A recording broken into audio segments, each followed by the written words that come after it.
Picture yourself at a glittering ballroom in the Gilded Age, surrounded by silk gowns and polished silver, where every smile is practiced and every secret is carefully concealed.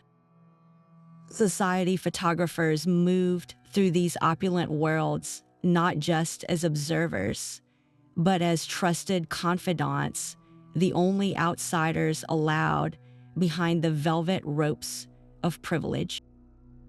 They captured the flawless portraits that grace newspapers and magazines, crafting an image of perfection for the world to admire. But what happened when their cameras accidentally captured more than just posed smiles and elegant gatherings? What happened when they stumbled upon the truths that powerful families would do anything to hide? Behind every carefully staged photograph lay a world the elite never wanted you to see, forbidden moments of scandal, passion, and betrayal. These photographers held an extraordinary power. They were the gatekeepers of reputation, the visual storytellers of an entire era. But with that access came immense risk. When a photographer's lens captured something it shouldn't, a clandestine romance, a hidden vice, a moment of raw imperfection, it wasn't just a picture. It was dynamite. And in the hands of the wrong person, it could shatter lives, topple fortunes, and rewrite history itself. In this video, we're uncovering the stories behind those explosive images, the ones that were meant to be burned, the negatives that vanished, the photographs that were fought over in courtrooms and whispered about in drawing rooms. We'll meet the photographers who risked everything to tell the truth, and the families who would stop at nothing to keep their secrets buried. This is a journey into the shadowy intersection of power, art, and scandal, where a single snapshot could change everything. So settle in, because we're about to reveal what high society never wanted you to see. To understand the immense power these forbidden images held, we first have to appreciate the unique position of the society photographer. This was not a profession one simply applied for. It was a role forged through privilege, artistry, and an almost unshakable trust.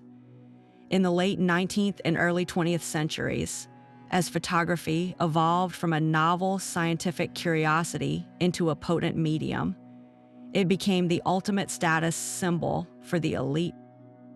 Having your portrait taken was no longer just about recording one's likeness. It was about commissioning a legacy, crafting a myth of perfection for public consumption. This new era gave rise to a new kind of artist, part confidant, part magician. Figures like Cecil Beaton and Baron Adolf de Meyer didn't just take pictures, they constructed fantasies. Baron de Meyer, with his soft focus lens and genius for lighting, transformed his aristocratic sitters into ethereal beings. His photographs for Vogue magazine setting the standard for glamour. He moved through drawing rooms with an innate understanding of the unspoken rules, his camera a passport into the most exclusive spaces. Then there was Cecil Beaton, a man who understood the theater of high society perhaps better than anyone. He was not just documenting the British royal family and Hollywood stars. He was actively shaping their iconography. Beaton's genius lay in his ability to make the grandest duchess or the most powerful heiress feel seen in the way they most wished to be seen, as characters in their own magnificent story. He knew every angle, every trick of drapery and shadow to present a flawless facade to the world. These photographers were, in essence, the original publicists, masters of visual propaganda for the 1%. Later, in the post-war era, this tradition was carried on by photographers like Slim Aarons, whose famous mantra was to photograph attractive people doing attractive things in attractive places. His sun-drenched images of poolside cocktails in Palm Springs and ski trips in Gstaad sold a dream of effortless, inherited wealth. But this access came with a heavy, unspoken price. Discretion was the absolute currency. A society photographer was entrusted with the family silver, the heirlooms, the private estates, and most importantly, their reputations. They saw the cracks in the marble, the frayed edges of the silk, yet their published work promised a world without any flaws at all. They were hired to sell the dream, and in doing so, they became the keepers of the nightmare, the accidental witnesses to everything that dream was designed to hide. This extraordinary access was not a right. It was a carefully negotiated transaction, an unspoken contract written in glances and understood in silence. The elite families of the Gilded Age and beyond opened their gilded doors only to those they believed were not just artists, but accomplices in the grand performance of their lives. A photographer was invited into the nursery to capture the children, into the library during serious business discussions, and onto the terraces during late night, champagne-fueled conversations. They witnessed the raw, unguarded moments between the public performances. In return, they were expected to be more than just discreet. They were expected to be guardians of the family mythos. This pact of silence was the bedrock of their entire profession. To be blacklisted by one prominent family meant being shut out from an entire social circle, a career death sentence. The understanding was absolute. Any photograph that showed a hint of scandal, a moment of weakness, or a fracture in the perfect facade did not simply get filed away. It was to be destroyed. The negative was to be scratched beyond repair or held over a flame until it curled into nothingness. The elite were not just paying for a photographer's skill with a camera. They were paying for their skill at looking the other way. Consider the intimate trust required to photograph someone like Consuelo Vanderbilt, the Duchess of Marlborough.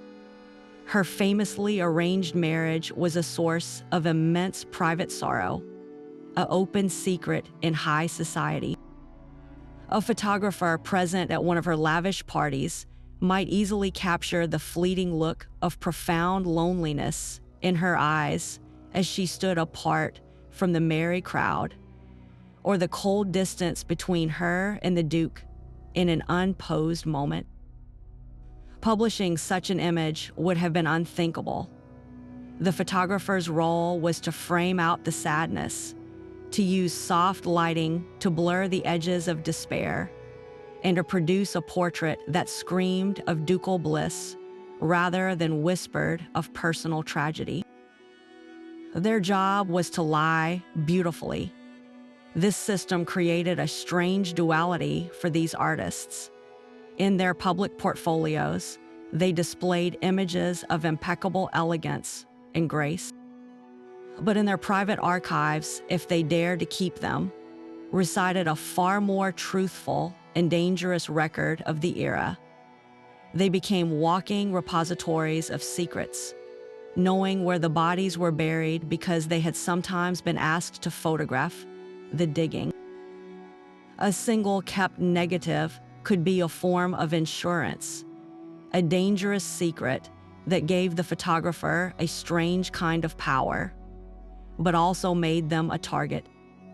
The unspoken contract was a double-edged sword.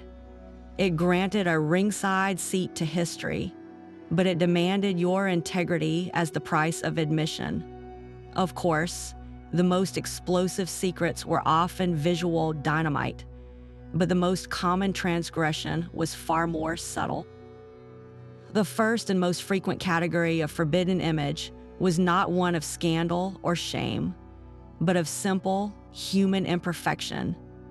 In a world where social power was derived from the perception of flawless superiority, an unflattering portrait was not a mere aesthetic disappointment. It was a direct assault on a carefully constructed identity. Imagine the horror of a Gilded Age heiress spotting a photograph where the light hit her chin at precisely the wrong angle, creating the faintest suggestion of a double chin she would never publicly acknowledge. Or a stern, old money patriarch grimacing slightly as a stiff collar pinched his neck, his expression looking more petulant than powerful for a single, unguarded moment. These were the images that never saw the light of day, the negatives that were immediately demanded and destroyed. For these individuals, their public image was their most valuable currency, a form of social capital as real as the stocks and bonds in their portfolios. A portrait that made them look frumpy, foolish, or simply ordinary was a threat to their entire standing.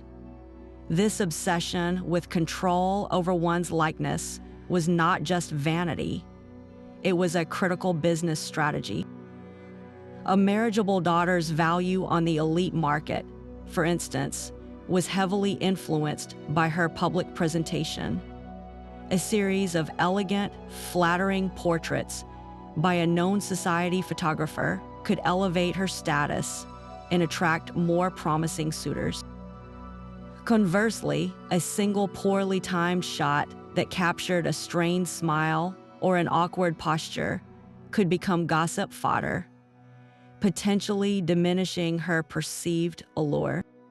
The same applied to powerful businessmen and politicians, whose authority was partially conveyed through a visage of unshakable confidence and vigor. A photograph that made them look tired, weak, or indecisive could have tangible consequences in the boardroom or on the campaign trail. This relentless pursuit of the perfect image often turned the photography session itself into a tense negotiation. The subject, or more often their anxious social secretary, would hover, scrutinizing every setup. They weren't just evaluating the composition, they were conducting a preemptive strike against any potential visual betrayal. The photographer, while the expert, was constantly navigating a minefield of insecurities and unspoken directives. The skill lay not only in mastering light and shadow, but in mastering a client's ego, learning which angles to avoid and which slight imperfections could be tactfully mentioned and corrected before the shutter even clicked. The fate of these failed images was almost always total annihilation. They were not filed away in an archive. They were erased from existence. The glass plate negative might be deliberately smashed. A film negative could be held up to a candle flame, the emulsion bubbling and blackening until the offending likeness was nothing but a curl of acrid smoke.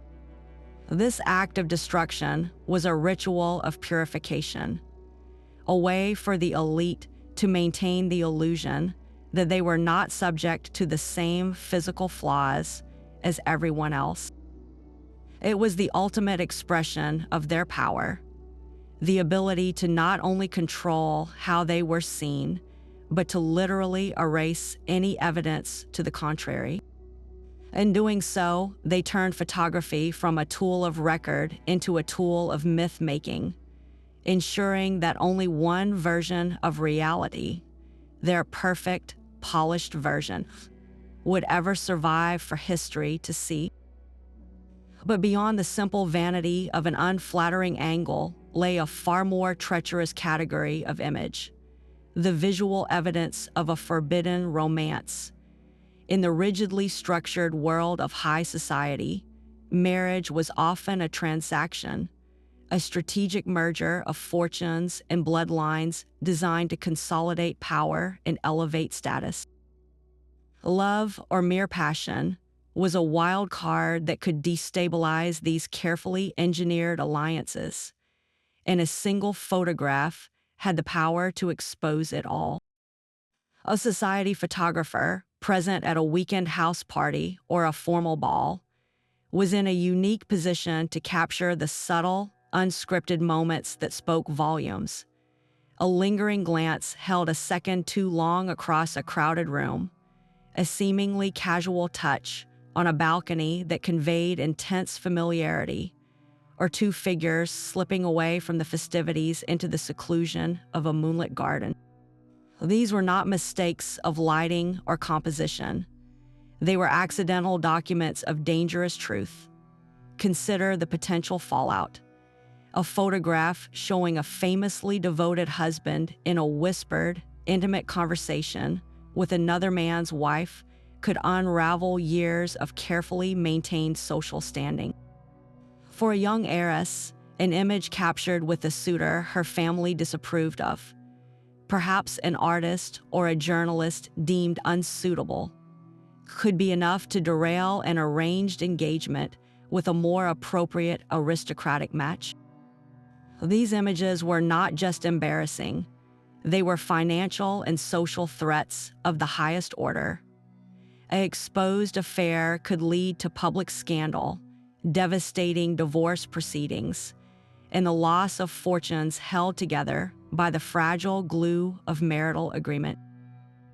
The response to such a photographic discovery was swift and ruthless. Unlike an unflattering portrait, which might be dismissed with a wave of a hand and a demand to destroy the negative, an image hinting at scandal triggered a full-scale containment operation.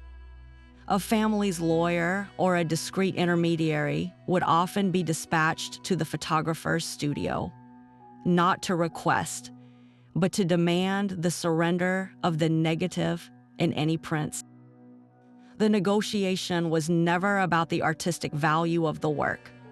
It was about the exorbitant price of silence. Photographers knew they held dynamite in their hands, and the families knew they had to pay whatever was necessary to defuse it. The sums exchanged could be astronomical, effectively a form of blackmail sanctioned by the sheer desperation of the elite to protect their reputation. This created an immense ethical dilemma for the photographer.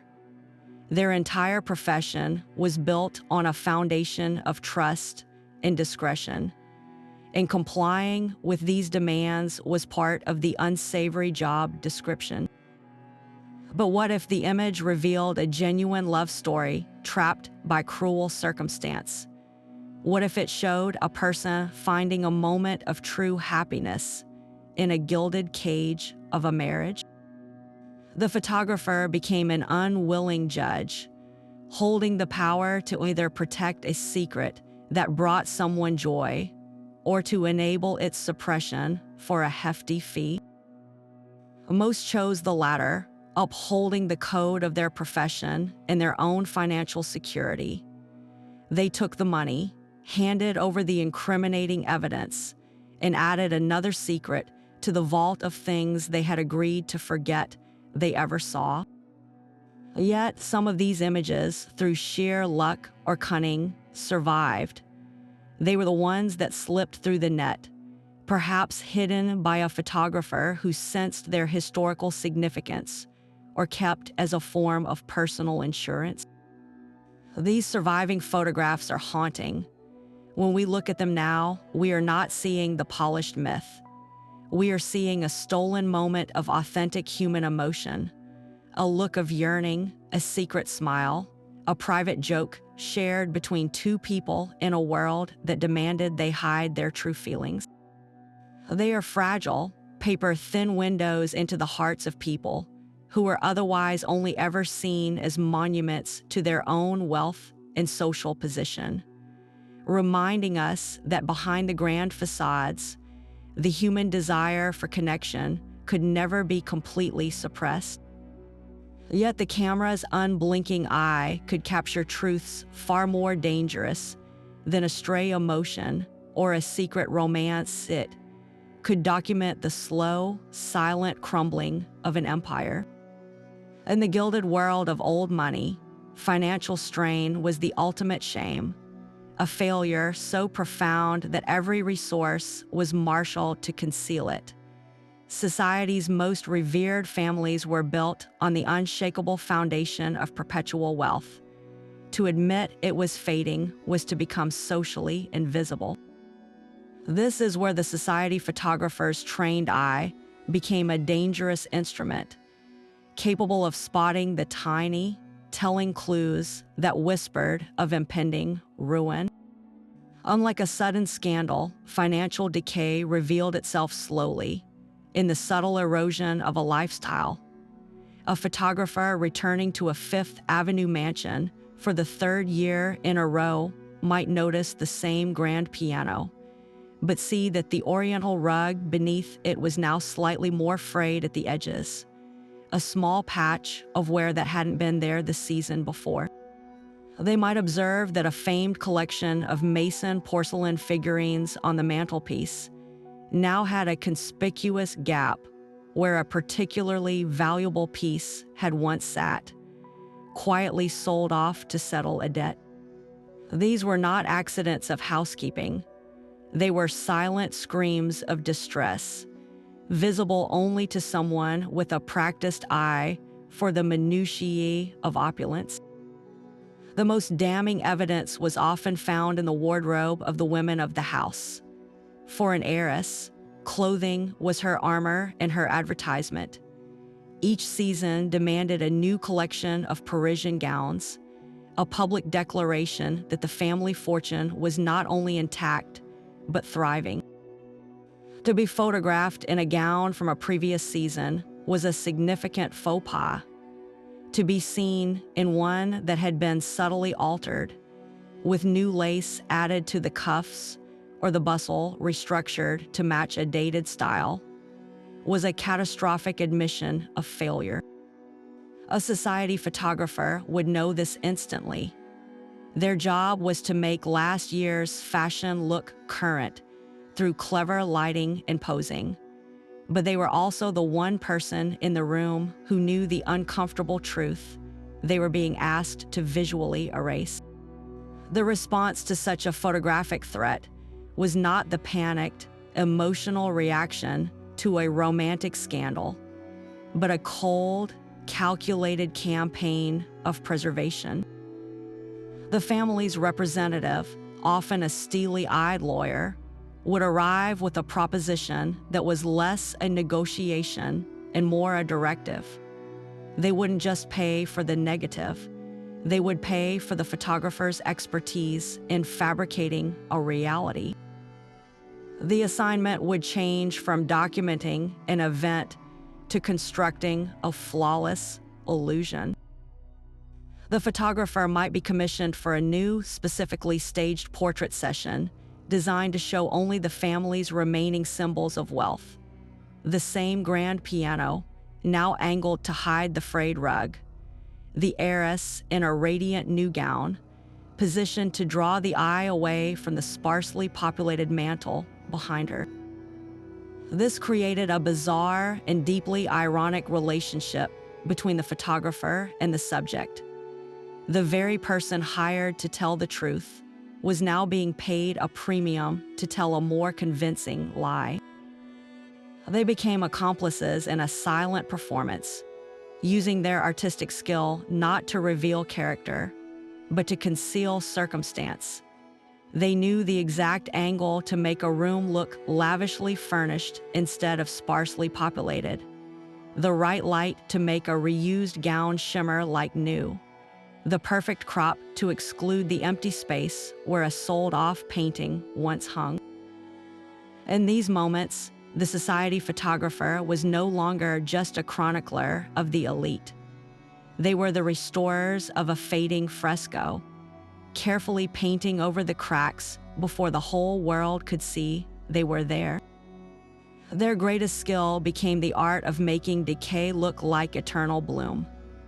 Perhaps the most personally devastating transgression, however, was when a photographer's lens captured the next generation, failing to uphold the family name.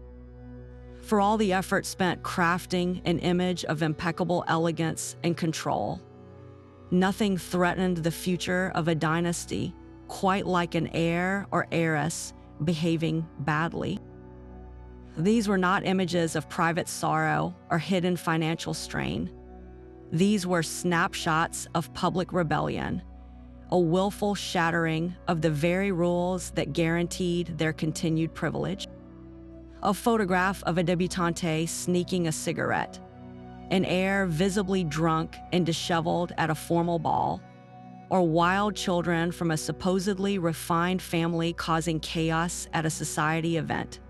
These images were radioactive because they attacked the core myth of aristocratic superiority, that elite breeding produced a better, more disciplined class of person. The stakes surrounding these images were astronomically high, directly tied to the futures of the young people involved.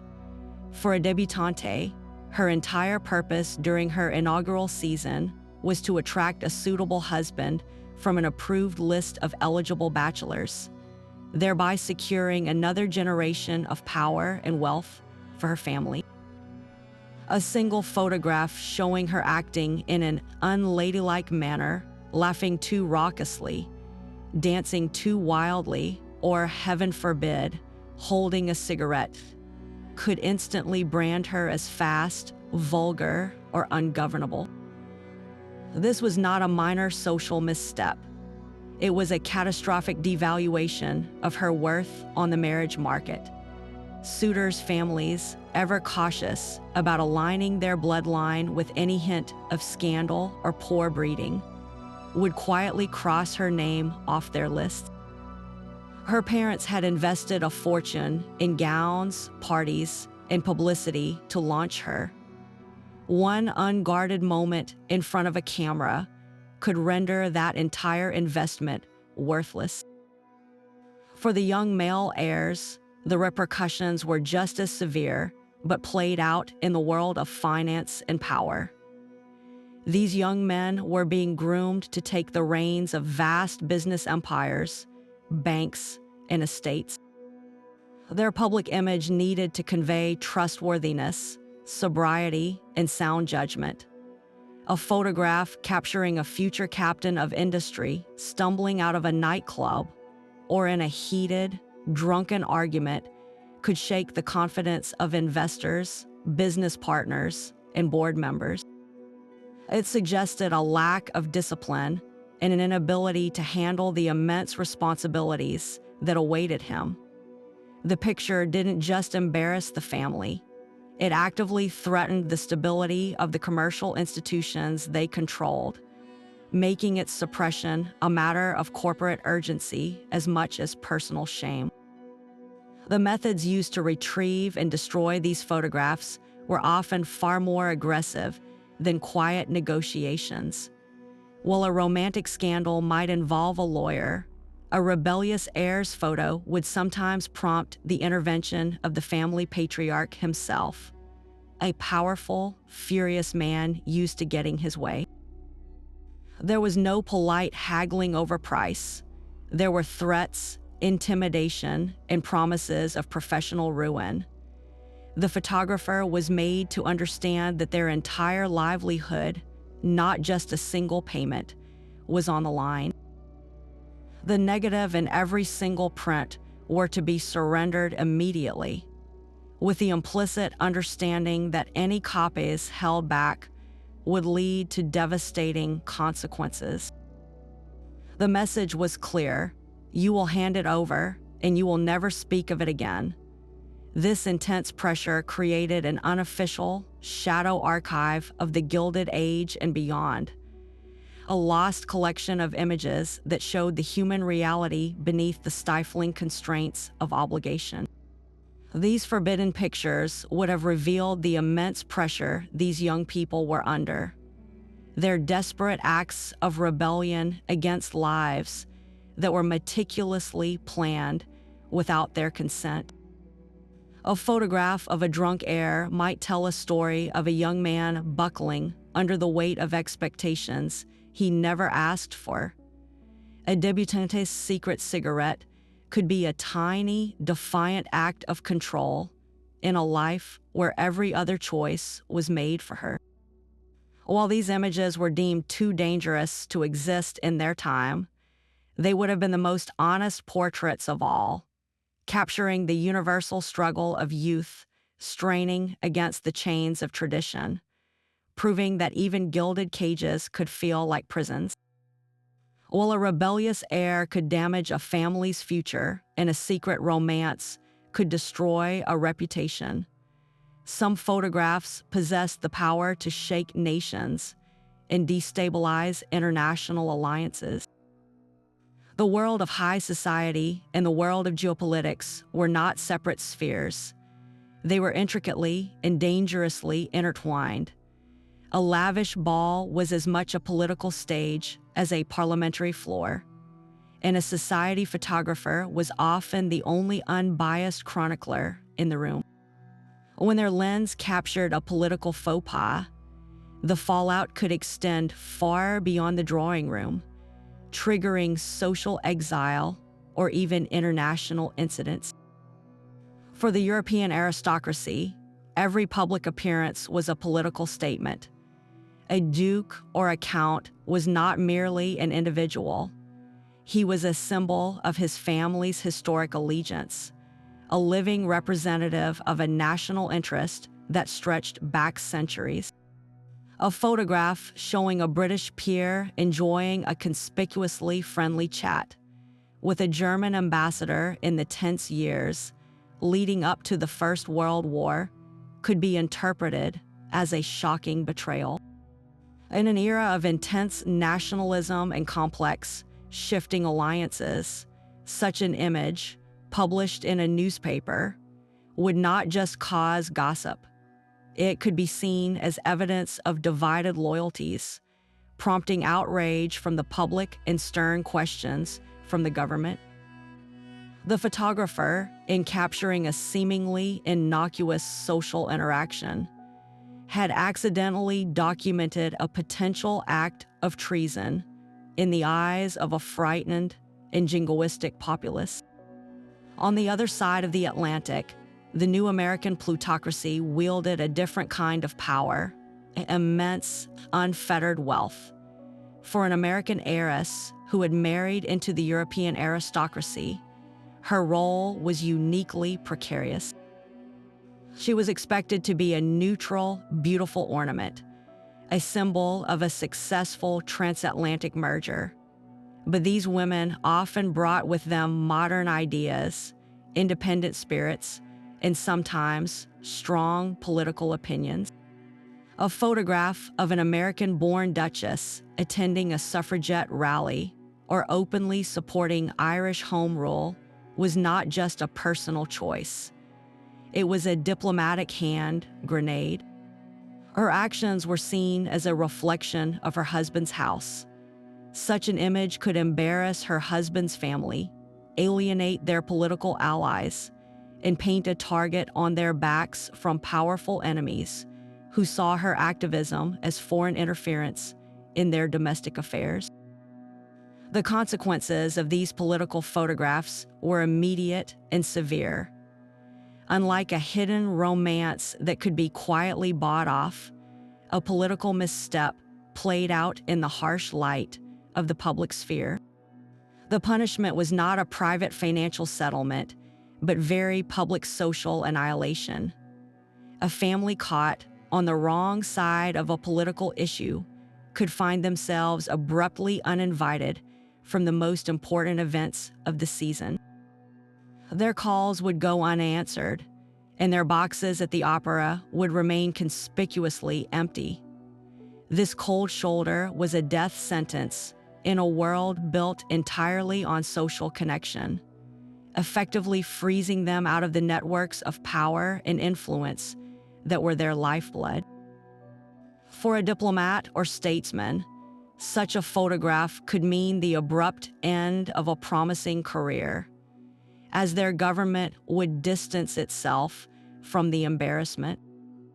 The mechanisms for suppressing these images were therefore far more sophisticated and far-reaching than a simple payoff. Often, the pressure came from the highest levels.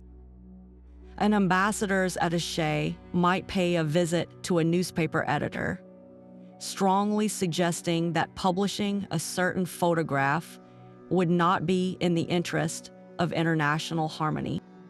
A powerful press baron, himself a member of the same social set, might quash a story to protect a friend in the stability of the class system they all benefited from.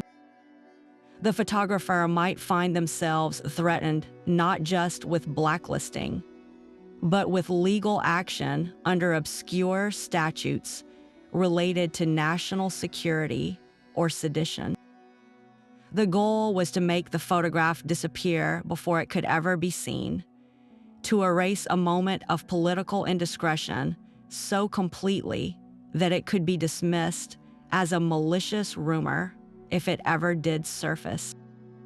In this rarefied atmosphere, the society photographer was navigating a minefield where every click of the shutter had potential geopolitical ramifications.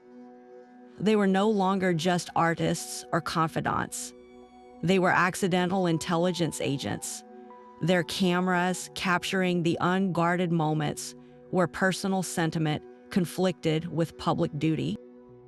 A single image could reveal the terrifying truth that behind the grand speeches and the solemn treaties, the fate of empires could sometimes hinge on a whispered conversation at a cocktail party or a careless gesture captured forever on a glass plate negative.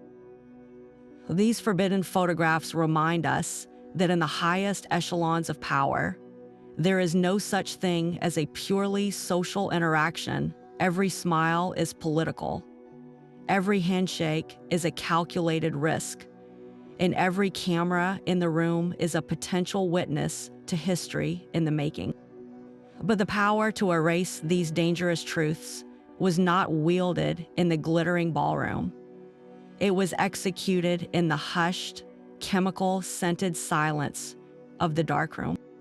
This was the inner sanctum, the laboratory where the photographer's art met the family's desperation, transforming the space from a workshop of creation into a vault of secrets and a chamber of destruction. Here, under the dim, safe glow of a red lantern, the most critical part of the transaction took place, not the development of a perfect image, but the deliberate and permanent annihilation of an imperfect one. The process was chillingly methodical. A glass plate negative, still wet from development, might be held up to the light. The photographer and the client, or more often the client's stern representative, would examine it together. If an offending detail was spotted, a telltale expression, an unwanted guest in the background, a visible sign of decay, the sentence was passed immediately. The photographer would take a sharp tool, perhaps a needle or a fine blade, and physically scratch the emulsion on the negative. They would gouge out the eyes of a person who was never meant to be seen, or score deep lines across a revealing background detail, rendering it a meaningless blur. This act was visceral and final. It was a symbolic murder of the moment, ensuring it could never be printed, never be shared, never truly be said to have existed at all. For film negatives, the method was even more absolute. Fire, a small candle or the flame from a gas jet, was a common fixture in these dark rooms. The cellulose nitrate film, highly flammable, would be held corner first over the flame. It would catch instantly, curling and blackening as the fire consumed the captured image, reducing a moment of potential scandal to a wisp of acrid smoke in a small pile of ash. This ritualistic burning was the ultimate act of control. It wasn't enough to lock the negative away. It had to be utterly unmade, its very atoms scattered so that no trace remained. For the families, watching the evidence dissolve into nothingness was the only way to be certain the secret was safe. This culture of secrecy extended beyond the photographer alone. Their assistants, the young men and women who mixed chemicals and handled prints, were also brought into this web of silence. They were made to understand that their employment and their future in the insular world of high society photography depended entirely on their discretion. They saw the scratched plates and smelled the burning film. They knew which portraits were destined for the society pages and which were destined for the furnace. A careless word from a darkroom assistant to an outsider could be just as damaging as the photograph itself. So they were sworn to absolute secrecy, often under the implicit threat of never working in the city again. Their loyalty was purchased not with money, but with the promise of continued access to a world they could only ever observe from the shadows. Yet, this system of total erasure was not foolproof. It relied entirely on the photographer's compliance and the assumption that every copy had been accounted for. Some photographers, perhaps feeling a twinge of historical conscience or a rebellious streak, might secretly hold back a single print or an untouched negative, hiding it away between the pages of a heavy ledger or behind a loose brick in the darkroom wall. This was an enormous risk, but it created a hidden, alternative archive of the era. These surviving images are the ones that tell the real story, the truths that powerful people spent a fortune to destroy. They are the ghosts that escaped the vault, reminding us that for every perfectly posed portrait that defined an era, there might be another, far more truthful image that was meant to be lost to the flames, a silent witness to the lengths the elite would go to control their own narrative. This shadow economy of suppression operated on a simple, brutal principle. The price of a negative was not its artistic value, but the astronomical cost of the scandal it could prevent. For a society photographer, receiving a discreet summons to a lawyer's office or a private meeting in a club's smoking room was the moment they entered a high-stakes auction where they held the only item for sale. The negotiation was never about the quality of the photograph. It was a cold calculation of the subject's social capital, the potential for financial loss, and the sheer desperation of a family facing ruin.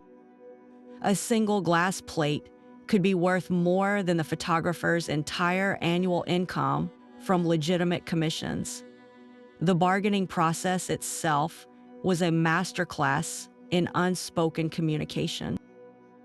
A representative for the family, never the principals themselves, would make the approach. There were no overt threats, only a calm, steely discussion of mutual interests. The photographer was made to understand the immense value of their discretion, while also being reminded of the severe consequences of avarice. The initial offer might be framed as a generous payment for the exclusive rights to the image, a polite fiction that everyone in the room understood. If the photographer hesitated, sensing greater leverage, the representative might then outline in veiled terms the potential fallout. They wouldn't say, "We will ruin you." They would mention how unfortunate it would be if such a talented artist suddenly found their access to certain households, revoked. Or if a competing photographer were to receive a sudden, anonymous tip about their technical methods being subpar, the message was impeccably delivered but crystal clear. The sums exchanged in these transactions could be staggering, effectively creating a perverse incentive structure. A photographer might be paid $200 for a published portrait in a prestigious magazine, a respectable fee.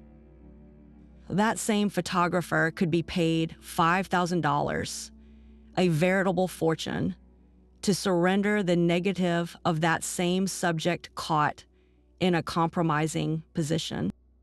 This created a dangerous temptation. While most professionals operated with integrity, the sheer magnitude of the money involved could blur ethical lines. Some photographers might be accused of deliberately angling for a shot they knew would be problematic, creating their own market for suppression. The very trust that granted them access became a weapon that could be monetized, turning their artistic eye into a tool for extraction. This system functioned as a form of institutionalized blackmail, sanctioned by the desperation of the elite. It was a tax on their own misbehavior, a financial penalty for failing to maintain their perfect facade at all times. For the wealthiest families, paying off a photographer was often seen as a simple, clean business transaction, far preferable to the messy, public spectacle of a scandal. The money ensured that the incident never happened, at least in the official record. It preserved marriages, protected inheritances, and safeguarded business relationships, worth infinitely more than the payoff itself. The photographer, in accepting the money, became a co-conspirator in this act of historical erasure. Their silence purchased as thoroughly as the negative they handed over. Yet, this economy of silence had a corrupting influence on the profession itself.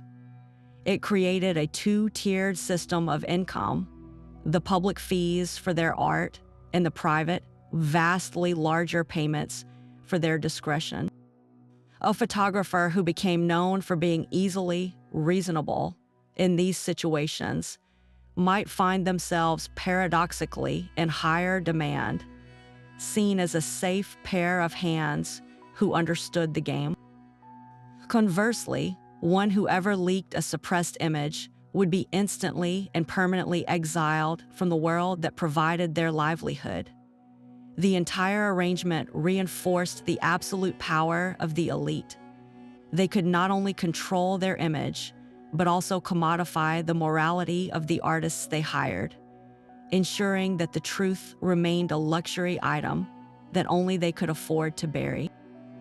No case better illustrates the brutal power of the forbidden image than the crumbling marriage of Consuelo Vanderbilt and the Duke of Marlborough. This was not a quiet separation, but a transatlantic war fought with cameras as the primary weapon, where every snapshot was a potential bullet aimed at the heart of a vast fortune and a centuries-old title. The union, orchestrated by Consuelo's formidable mother, Alva, had been the ultimate Gilded Age transaction: American millions in exchange for British aristocracy. But by the 1920s, the facade had shattered completely, and both sides knew that in the coming divorce battle, visual evidence would be the key to victory. The Duke, desperate to avoid a scandal that would threaten his standing and his access to the Vanderbilt wealth, deployed his own team. He understood that the old methods of simply buying and burning negatives would not work here. This was an adversarial process. He hired private investigators who were also skilled photographers, tasking them with shadowing Consuelo. Their goal was to capture any image that could be used to portray her as an unfit wife and mother, or better yet, to document a romantic indiscretion that would give him the upper hand in court. These men lurked in the streets outside her home, used long lenses to peer into windows, and followed her to social events, hoping to catch a moment of vulnerability. They were not creating art. They were gathering ammunition, treating the human experience of a breaking marriage as a series of potential crime scenes to be documented. Consuelo, however, was not the passive victim of a previous era. Advised by her own lawyers, she fought back with a similar strategy. Her team focused on gathering evidence of the Duke's own infidelities, and more importantly, his cold and cruel behavior within their home, Blenheim Palace. This required a different kind of photography, not snatched images from a distance, but a visual record of the environment itself. Photographers were discreetly brought in to document the stark, often freezing rooms she was confined to, the separate living quarters that spoke of a marriage in name only, and the overall atmosphere of oppressive isolation. They sought to capture the Gilded Cage not as a palace, but as a prison, using wide shots to emphasize emptiness and solitude rather than opulence. The most fiercely contested images, however, were those of their two sons. Both parents understood that custody was the ultimate prize and the most powerful emotional lever. The Duke's photographers aimed to stage and capture images of him with the boys, presenting a public picture of a devoted father. Consuelo's team worked to document the reality of his absence and his harsh disciplinary methods. A single photograph of the Duke turning away from a child or looking impatient could be portrayed as evidence of his lack of paternal warmth. Conversely, a picture of Consuelo laughing with her sons in a relaxed setting was worth more than any legal brief in making her case for custody. The children, unknowingly, became the central props in a visual propaganda war waged by their parents. The legal battles that ensued were less about the law and more about the suppression of this visual evidence. Lawyers for both sides spent less time in courtrooms and more time in closed-door negotiations. Their arguments centered on boxes of photographs. The threat was never to show the images, but to describe their contents in horrifying detail, forcing the other side to imagine the public spectacle if they were ever entered into the court record. The Duke's team might hint at a compromising photo of Consuelo with a male friend. Her lawyers would counter with a description of a damning image showing his verbal abuse. It was a high-stakes game of chicken, with each side betting the other would pay any price to keep their private shame from becoming public fodder. In the end, an avalanche of photographic evidence was gathered, but almost none of it ever saw the light of day. A settlement was reached precisely to prevent that outcome. The divorce was granted, but the terms included a strict and absolute agreement that all photographs, negatives, and reports from investigators on both sides would be surrendered and destroyed. It was the ultimate act of mutual assured destruction. Both the Vanderbilts and the Marlboroughs had too much to lose. For the Vanderbilts, it was the remaining shreds of their daughter's privacy and the avoidance of a sordid public drama. For the Duke, it was the preservation of his dignity and his tenuous grip on the financial lifeblood the Vanderbilts provided. The photographs were so potent, so dangerous, that their very existence had to be annihilated to secure peace. The case proved that in the highest echelons of society, the most powerful photograph was not the one published, but the one whose terrifying potential ensured it would be burned. Yet even the bitter Vanderbilt divorce was a private war compared to the seismic public crisis, triggered by the romance between King Edward VIII of England and the American divorcee Wallis Simpson. This was not a matter of suppressing a single incriminating photograph. It was a government-sanctioned, systematic campaign to create a complete visual void around the relationship, an effort to erase the king's companion from the public's sight and mind. For the first time, the immense power of the British establishment, the monarchy, the government, and the press, was marshaled not just to buy a negative, but to control the very optics of reality itself. The unwritten rules of this suppression were orchestrated at the highest levels. Newspaper proprietors and editors, men who moved in the same social circles as the powerful figures in government, were summoned for discreet meetings. The message was not a request, but a directive. The American woman was not to be photographed with the king. This was an act of deference to the crown, but it was also a matter of national stability. The government of Stanley Baldwin was acutely aware that a constitutional crisis was brewing, and controlling the visual narrative was their first and most crucial line of defense. They understood that if the British public could not see the couple together, the affair could be dismissed as rumor, the relationship could be downplayed, and the immense threat to the monarchy might somehow be contained. It was a breathtaking attempt to manage perception on a national scale. This created an almost surreal situation for society and press photographers working in Britain.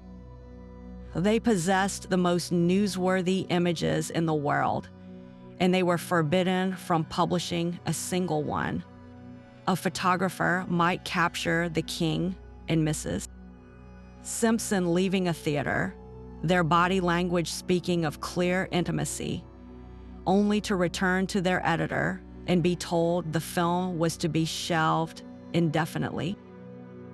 The most powerful visual story of a generation was sitting in darkroom envelopes, labeled and locked away, deemed too dangerous for public consumption. This professional frustration was compounded by a deep sense of conflicted duty. These were often patriotic men who believed they were serving their country by complying, even as it went against every journalistic instinct they possessed. The blackout, however, had a perverse and unintended consequence. It created an insatiable hunger for the very images it sought to suppress. While the British public was kept in a state of manufactured ignorance, the rest of the world's press faced no such restrictions. Photographers from American and European publications flocked to the couple whenever they traveled abroad, capturing them in relaxed, candid moments on the French Riviera or at parties in Austria. These images were splashed across front pages from Paris to New York, making the relationship the worst-kept secret in the world. For the British elite, these foreign publications became dangerous contraband. Copies of Time magazine or the New York Times showing the smiling, happy couple were smuggled into London, passed from hand to hand in private clubs and drawing rooms, creating a secret visual literacy among the upper classes that was entirely denied to the ordinary citizen. The establishment's response to this foreign threat was swift and aggressive. Agents for the king and the government were deployed to intercept these images at the source. They would approach the continental photographers who had taken the most revealing shots, offering enormous sums of money for the exclusive rights to the negative's rights they never intended to exercise. The goal was simply to purchase and destroy the evidence, to buy the visual history of the relationship, and drop it into a memory hole. For a freelance photographer in Nice, being approached by a well-dressed Englishman offering a small fortune for a roll of film was a life-changing windfall, and the transaction ensured that some of the most damning visual proof simply vanished before it could be widely circulated. This monumental effort at visual censorship ultimately failed, of course. The truth could not be forever contained in an age of increasing global media. When Edward VIII finally made his decision and abdicated the throne in December 1936 to marry the woman he loved, the carefully constructed visual dam burst.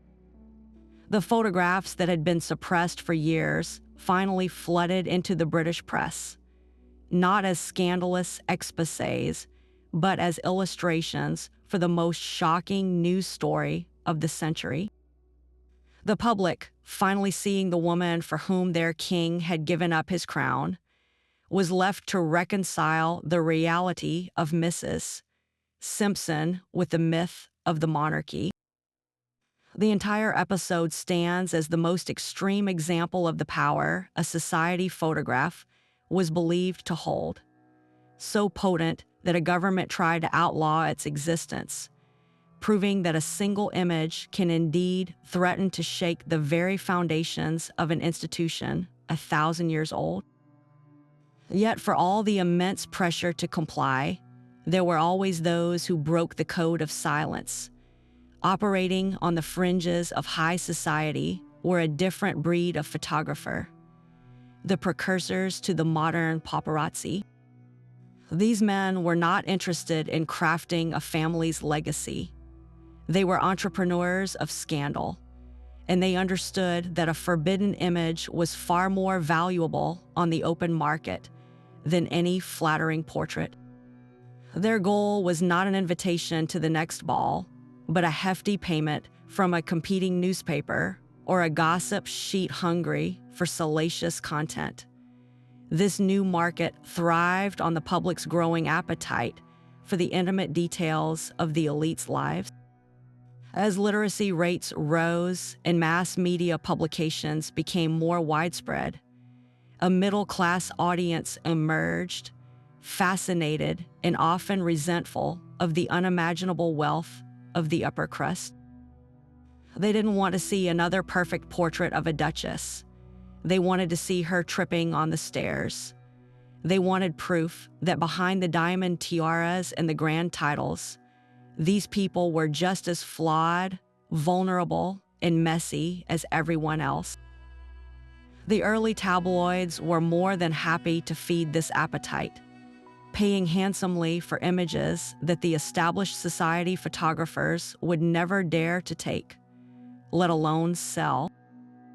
These rogue photographers employed ingenious, often brazen, methods to get their shot. They might bribe a footman to look the other way as they climbed a tree overlooking a private garden party. They would wait for hours in the rain outside a restaurant, hoping to catch a heated argument between a famous couple as they exited their carriage. They used early telephoto lenses to peer into the windows of country estates, transforming the private lives of the elite into a public spectacle. Their work was not about art or light. It was about capture and exposure. They were hunters, and their prey was human vulnerability. The consequences for being caught in this trade were severe and immediate. A photographer identified selling a scandalous image would find themselves instantly and permanently blacklisted. Their names would be circulated among all the major households. Their presence at any event would be barred by security, and their attempts to gain future access would be utterly futile. They were excommunicated from the world they exploited. But for many, the single massive payment from a newspaper was worth the career-ending price.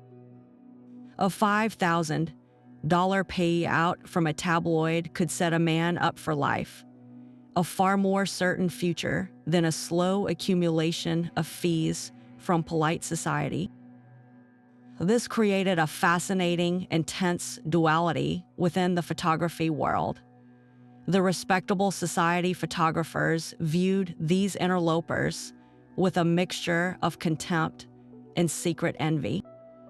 They followed the rules, swallowed their artistic integrity, and took the discreet payoffs, all to maintain their place at the table.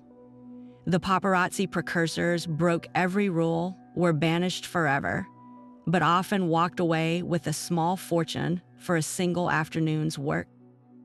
One group traded potential short-term gain for long-term access. The other traded any hope of a future career for an immediate, life-changing score. The impact of these leaked images was electric. When a photograph of a famously dignified lord, passed out drunk in a gutter, appeared on the front page of a cheap newspaper, it didn't just cause personal embarrassment. It shook the very foundation of the class system.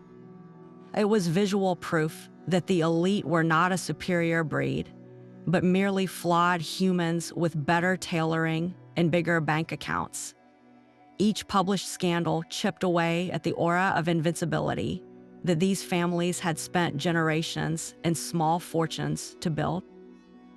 The paparazzi precursors, for all their mercenary motives, became accidental agents of democratization, using their cameras to tear down the velvet ropes and show the world that the giants of society had feet of clay. This rigid system of control, however, inevitably created its own counterforce.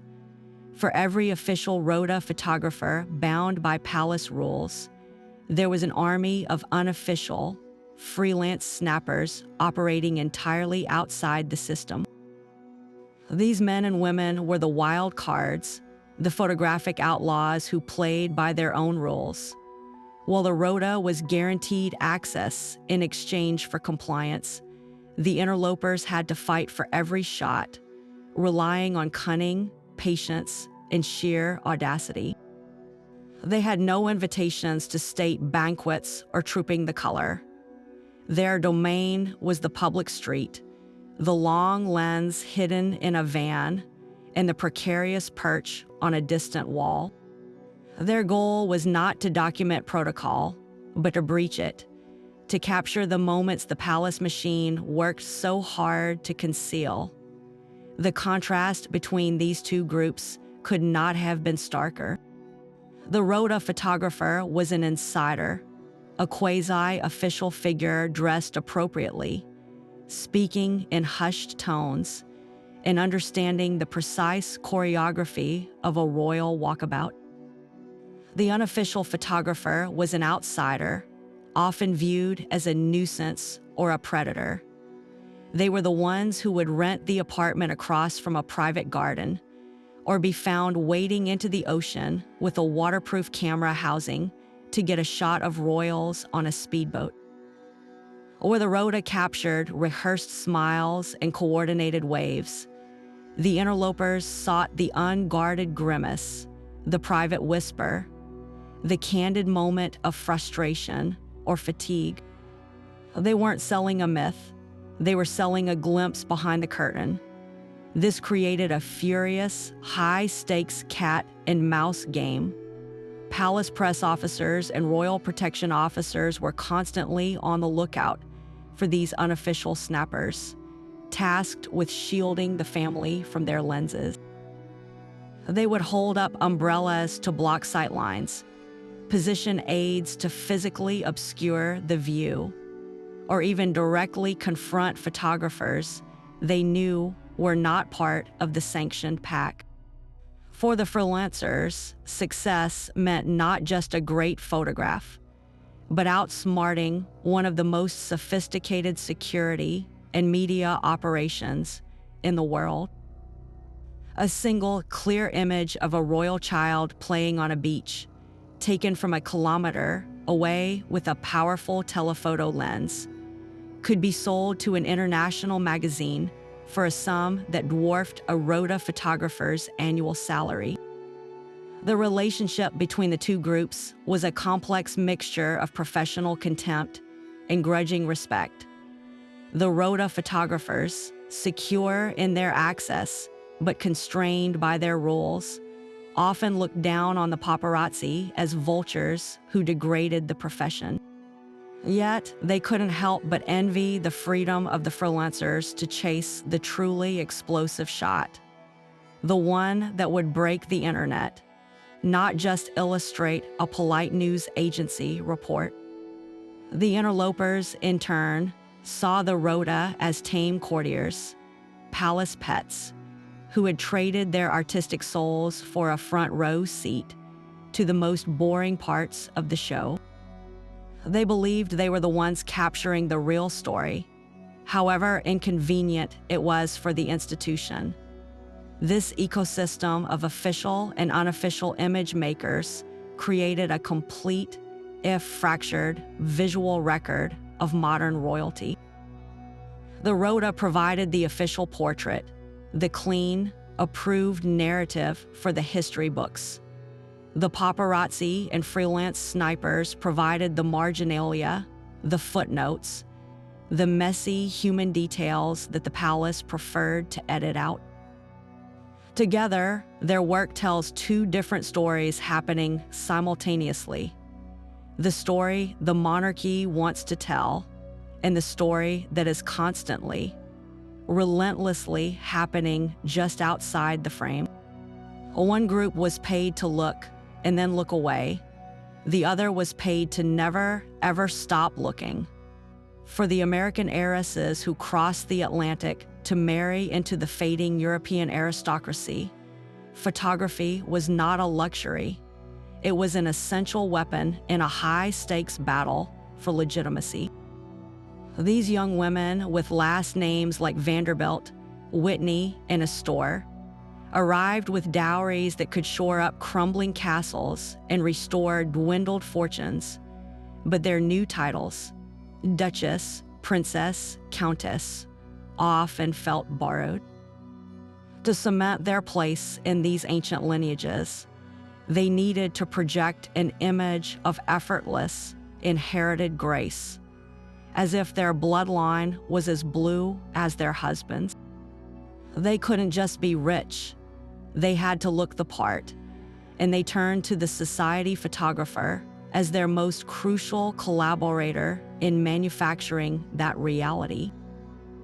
Their strategy was twofold: a relentless campaign of flattering, classically styled portraiture, and an equally aggressive suppression of any image that hinted at their new money origins. They understood that European society viewed American wealth with a mixture of envy and contempt, often seeing it as uncultured and garish. A photograph that made an heiress look too modern, too bold, or even too happy could be dismissed as proof of her vulgarity. She needed to appear serene, dignified, and above all, timeless.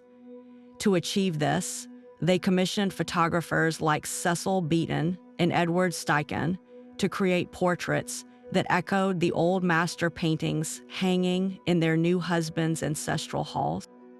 The goal was to create a visual bridge between the industrial fortunes of Pittsburgh and the aristocratic traditions of Paris or London, suggesting that her wealth was merely the latest chapter in a long story of privilege.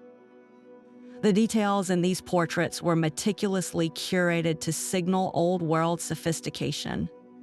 An heiress would be photographed not in the latest Parisian confection, but in a gown that evoked a bygone era, perhaps the Restoration or the Romantic period. She would be posed against a backdrop of classical statuary or heavy velvet drapes, holding a family heirloom, a fan, a piece of jewelry that had been loaned to her for the occasion to suggest a history she did not personally possess. The lighting would be soft and Rembrandtesque, eliminating any harshness or shadow, smoothing her features into a mask of placid elegance. Every element was designed to whisper old money, to quiet the noisy, energetic, and frankly American personality that might lurk beneath the surface. Conversely, any photograph that threatened this carefully constructed persona was treated as an existential threat. An image showing an heiress laughing too openly, displaying too much exuberance, or wearing a dress that was deemed too fashionable or revealing was condemned to the fire.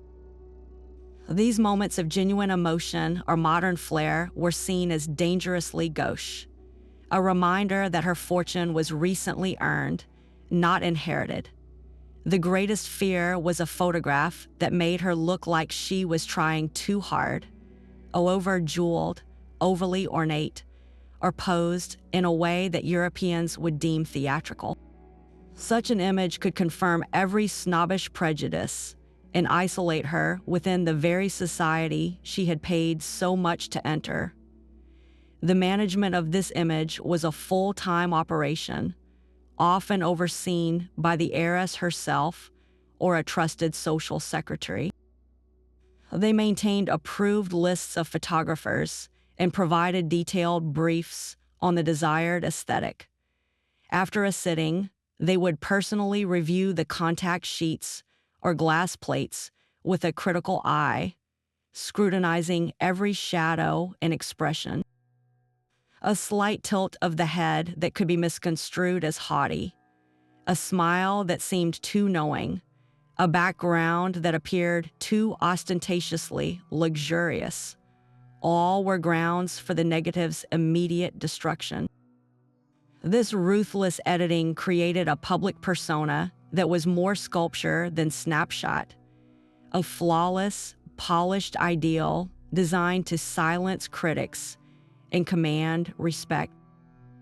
In the end, these women used the camera not to reveal their true selves, but to build a magnificent, impervious shell, proving that in the battle for social acceptance, the most powerful armor was a perfectly controlled photograph. The question of what truly happened to all those destroyed negatives lingers like a ghost in the darkroom. While we know the official story, the scratching, the flames, the demand for total annihilation, it's almost impossible to believe that every single incriminating image was truly wiped from the earth. Human nature, curiosity, and a keen sense of self-preservation suggest that some photographers, against all the rules, must have held back. The temptation to keep a single print or an untouched negative as a form of insurance would have been overwhelming. In a world where their entire career could be ended by a single disgruntled client's whisper, having a secret of your own to leverage was a dangerous but potentially life-saving strategy. Imagine a photographer having just been threatened and paid off by a powerful Duke's lawyer, returning to his studio. He holds the negative up to the light one last time, seeing the Duke's unmistakable face in a passionate embrace. He knows the money in his pocket is good, but what about next time? What if this same family decides to ruin him later to ensure his permanent silence? Carefully, he might make one additional print from the negative before he methodically scratches the Duke's eyes out on the original glass plate. He would then present this mutilated plate as proof of the image's destruction, all the while hiding the perfect, damning print between the pages of a heavy, rarely opened accounting ledger. This secret became his shield, a piece of armor tucked away for a rainy day. The possibility that trunks full of these forbidden negatives still exist is the holy grail for historians of the Gilded Age. They could be anywhere, tucked away in the attic of a long-closed photography studio that was later converted into apartments, forgotten behind a false wall built during a renovation. Sealed inside a safety deposit box under a false name, the key long since lost, or perhaps most intriguingly, hidden within the private archives of the elite families themselves. It seems counterintuitive, but a cunning patriarch, upon successfully retrieving a scandalous negative, might not have destroyed it immediately. He could have recognized its power and kept it, not as a memento, but as a weapon to be used against the other people in the photograph should they ever become a threat. The very thing he paid a fortune to suppress could become his own tool for blackmail, locked in his personal safe alongside the deeds to his estates. The digital age has only amplified this tantalizing mystery. Today, families sorting through the vast, untouched collections of a deceased relative, a formerly famous society photographer, or a reclusive heiress, might not even recognize what they have. They could see a brittle glass plate negative and dismiss it as an out-of-focus portrait of strangers, completely missing the historical bombshell it contains. They might upload a box of old photos to an online auction site, unknowingly selling a visual record of a century-old scandal for a few dollars to a collector who immediately understands its immense significance. The secrets that were once so carefully guarded could now be rediscovered by accident, their context and danger lost to time, waiting for the right pair of knowledgeable eyes to see the truth hidden in plain sight. These lost archives represent a parallel history of the era, a shadow narrative told not through official portraits, but through the images that were meant to be erased. Finding even one such collection would be like discovering an unburned library of Alexandria, offering an uncensored, brutally honest look into the hearts and lives of people who have only ever been known by their flawless public masks. Each surviving negative is a direct challenge to the official story, a stubborn piece of evidence refusing to be silenced, holding the power to rewrite everything we thought we knew about the gilded cages of the past. This physical reality of photography's earliest days made the act of suppression almost theatrical in its finality. A glass plate negative was a substantial, tangible object. Holding one up to the light revealed the captured moment in stunning, fragile detail on its emulsion-coated surface. But this same physicality made it incredibly easy to destroy. The most common method was to simply take the offending plate and, with a satisfying crack, snap it in half over the edge of a table. For a more thorough erasure, a photographer might use a sharp metal tool to aggressively scratch the surface, gouging out the eyes of an unwanted individual or scoring deep lines across a compromising background until the image was rendered a meaningless, cloudy ruin.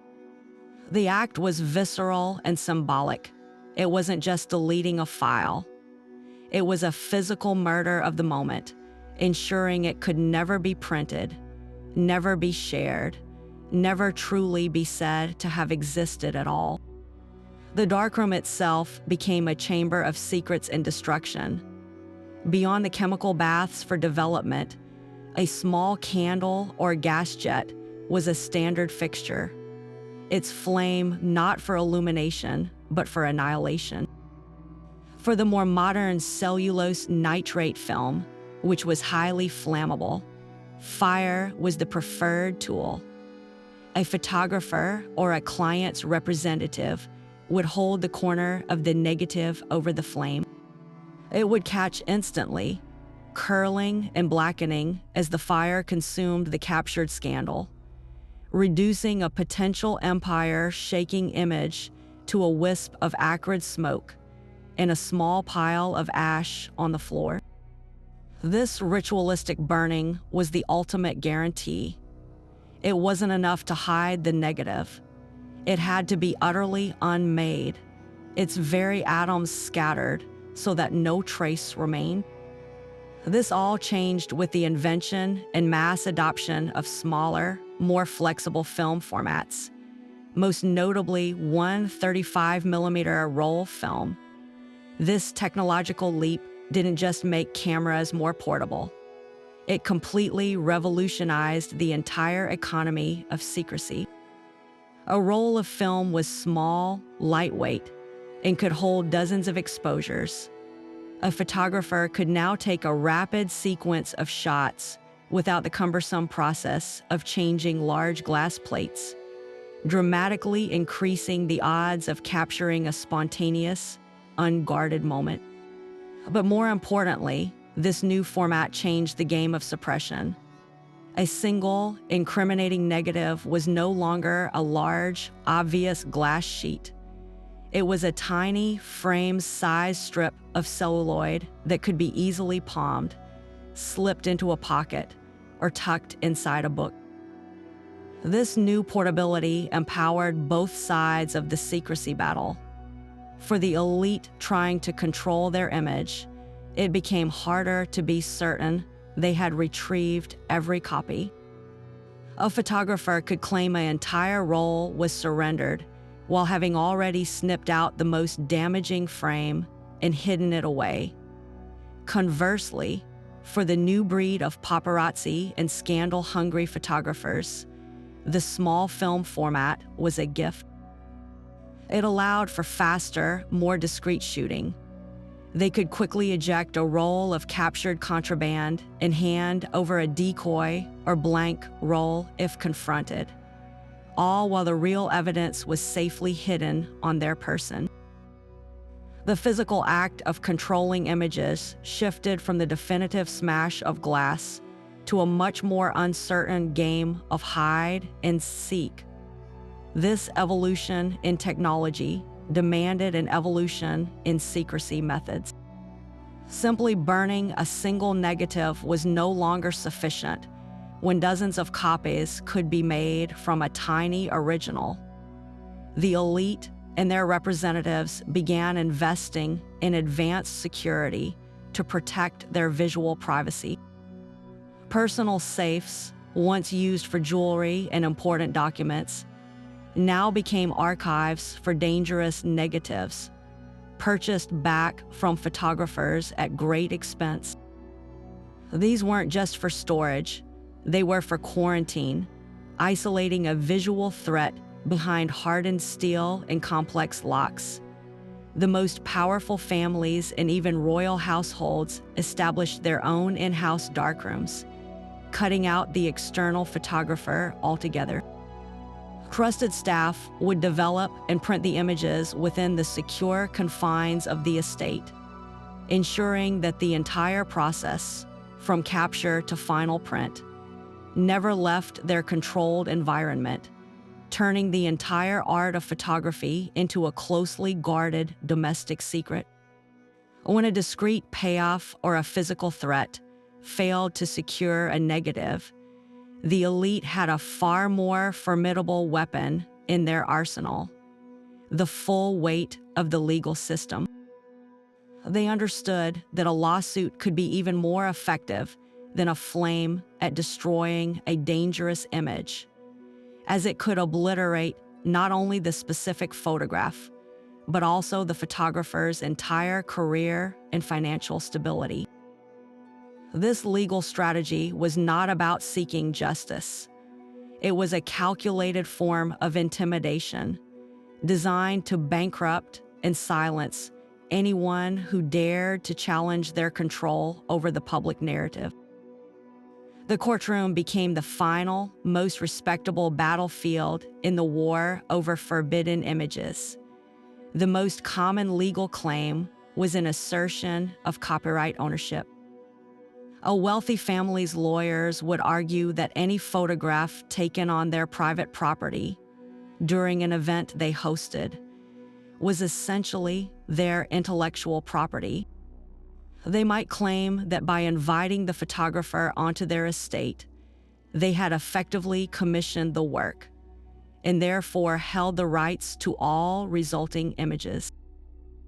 This was a creative, if not always legally sound, interpretation of copyright law, but its power lay in its sheer audacity and the financial resources behind it. The threat was clear: hand over the negatives or face a protracted, ruinously expensive legal battle against a legal team funded by a bottomless fortune. For a lone photographer or even a small magazine, the prospect of such a fight was enough to force an immediate surrender. Another potent legal tool was the injunction, a court order that could stop a photograph from being published before it even reached the public. This was the ultimate preemptive strike. A family, upon learning that a damaging image was about to be printed, would swiftly file for an emergency injunction. Their lawyers would present arguments to a judge, often in a private hearing, claiming that publication would cause irreparable harm to their client's reputation or business interests.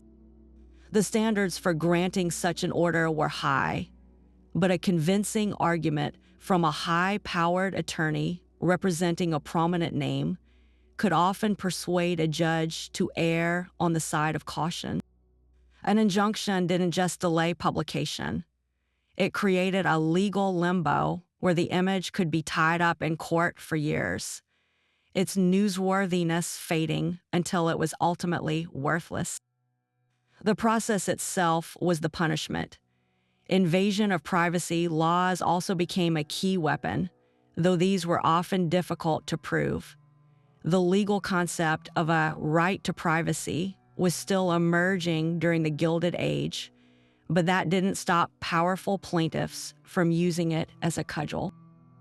They would sue a photographer for trespassing, even if they had been initially invited, or for capturing images in a context that violated an expectation of seclusion, such as on a private beach or within the walled garden of a country home. These cases were less about winning a definitive legal victory and more about creating a powerful deterrent. The message to the press was clear: if you pursue us into our private spaces, we will make you pay for it in legal fees and public humiliation, regardless of the final verdict. Perhaps the most famous early example of this legal warfare was the case brought by Abigail Robertson against the Rochester Folding Box Company in 1900. Although not a society scandal in the traditional sense, the case set a crucial precedent.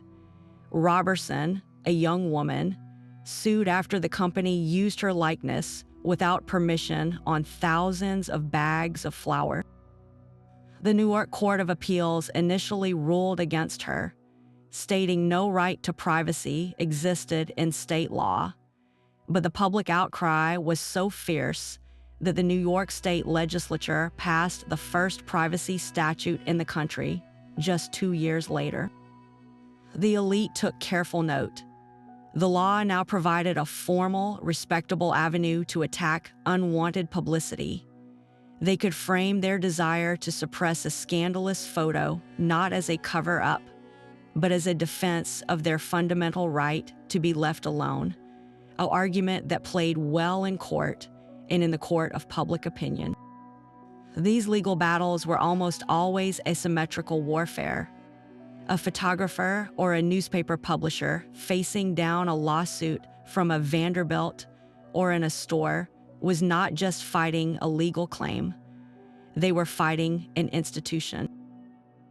The family's strategy was often to drown the defendant in paperwork, file endless motions, and appeal every minor ruling, dragging the case out for so long that the legal costs alone would force a settlement. The goal was never to necessarily set a brilliant legal precedent. It was to send a message to every other photographer and editor in the country: cross us, and we will use the law to bury you.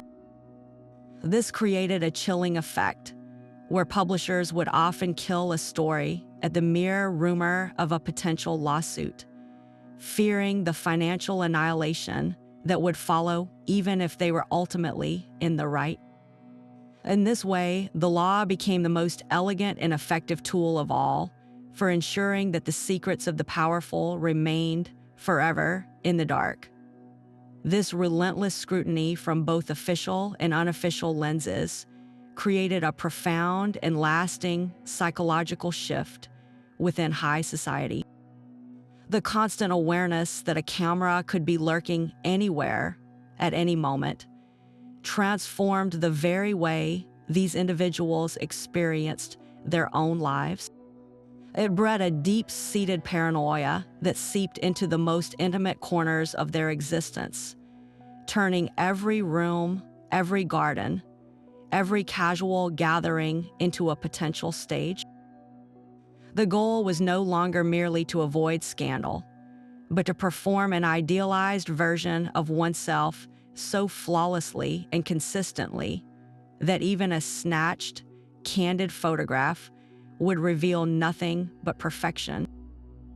Their private selves began to erode, replaced by a perpetual, exhausting performance for an audience that was often entirely imaginary. Consider the immense pressure on a young debutante. Her entire future hinged on her public perception, and she was acutely aware that a single unflattering or unguarded snapshot could derail her prospects. This knowledge dictated her every move. A laugh at a party wasn't a spontaneous burst of joy. It was a measured, graceful exhalation, practiced in a mirror to ensure it looked charming from every angle. A stroll through a garden wasn't a quiet moment of reflection. It was a conscious promenade, her posture impeccable, her expression serenely pleasant, just in case a photographer was concealed behind a hedge. Even in her own home, with only family and trusted servants present, the habit of performance was so deeply ingrained that true relaxation became a rare luxury. The camera's unseen presence had taught her to be her own warden, constantly monitoring and editing her own behavior. This performance extended into the most supposedly private spaces. The morning room, where a family might gather for breakfast, was no longer a place for sleepy silences or petty squabbles. It became a stage set for domestic bliss. Heiresses would be meticulously dressed and coiffed before even leaving their bedrooms, ensuring that if a photographer arrived for an impromptu portrait session, they were always camera ready. Children were drilled on etiquette, not just for public appearances, but for the entirety of their lives at home, their play often supervised and sanitized to present an image of well-bred, orderly delight. The home, once a sanctuary from public judgment, was now its most critical showcase, every detail curated for an invisible lens. For the men of this world, the pressure manifested differently, but was just as intense. A powerful industrialist or a statesman had to project an image of unshakable authority and vigor. This meant suppressing any visible sign of weakness, doubt, or fatigue. A photograph catching him looking tired or worried could spook investors or embolden political rivals. Consequently, even his private moments of contemplation were performed. He would practice standing in a way that conveyed authority by a window, or reading a newspaper with an expression of grim determination, all to ensure that any accidental image would reinforce, rather than undermine, his powerful persona. The need to appear infallible became a prison of its own, locking away genuine human vulnerability behind a mask of steely resolve. This culture of performance created a strange and pervasive loneliness. Surrounded by crowds of people at endless parties, these individuals were often utterly isolated, unable to be their true selves for fear of photographic betrayal. Friendships became cautious, and alliances were fraught with the risk that a confidence might one day be visually documented and used against them. The paranoia was so potent that it even altered the architecture of their lives. Estates were designed with new considerations: high walls, carefully placed shrubbery to block side T-lines from public roads, and secluded photograph-proof terraces where they could hopefully, for a few precious minutes, let their guard down away from any possible lens. The ultimate irony of this self-imposed surveillance was that it often produced the very stiffness and artificiality that the elite feared would make them look foolish. In their desperate attempt to control every image, they squeezed the life and spontaneity out of their own existence. The most sought-after society photographs of the era, while technically masterpieces, often feel cold and lifeless because the subjects are not real people but beautifully costumed mannequins, playing their parts to perfection for a camera they both revered and despised. They had become the curators of their own museums, living exhibits in a gilded cage of their own making, forever performing for a world they were terrified would see the fragile human truth behind the magnificent facade. This moral tightrope walk placed society photographers in a position of immense, albeit quiet, power. While they appeared to be hired help, they were in fact the gatekeepers of reality, holding the ability to confirm or dismantle a family's entire public identity with a single negative. This power dynamic was fraught with ethical peril. On one hand, they were artists and de facto historians, creating the only visual record of a vanished world. Their portraits were not mere vanity projects. They were documents of fashion, architecture, social custom, and human expression at a specific point in time. To destroy a negative, even a scandalous one, was to erase a piece of that history, to willfully create a gap in the cultural memory for the sake of one family's pride. The photographer had to ask themselves a haunting question. By complying with the demand to burn the evidence, was I preserving a reputation, or was I aiding in a lie? For some, the financial incentive was too powerful to ignore, rationalized as simply part of the job. The substantial payments for silence could be seen as a premium for a specialized service. Absolute discretion. This was the price of doing business with the elite, and accepting it allowed them to continue their work, access incredible settings, and document the beauty and grandeur of the age, even if it was a filtered version. They might tell themselves that the hidden truths were ultimately private matters, family dramas that had no real historical significance. Their role in this view was to be a craftsman, not a crusader, to provide a service their clients demanded, not to impose their own moral judgment on the content they were paid to create and occasionally to destroy. Yet for others, this compromise gnawed at their conscience, creating a fundamental conflict between their identity as an artist and their function as a paid conspirator. The act of scratching a negative or holding it over a flame felt like a betrayal of their artistic integrity and a failure of their historical duty. They knew they were sanitizing the past, creating a visual record populated by flawless ghosts instead of real, complex people. This internal conflict was rarely spoken of, but was often expressed in subtle acts of rebellion. A photographer might, against all orders, secretly retain a single print of a forbidden image, not for blackmail, but for their own private archive, a small act of preserving truth against the overwhelming pressure to erase it. This dilemma was never more acute than when a photographer witnessed genuine suffering concealed behind a glamorous facade.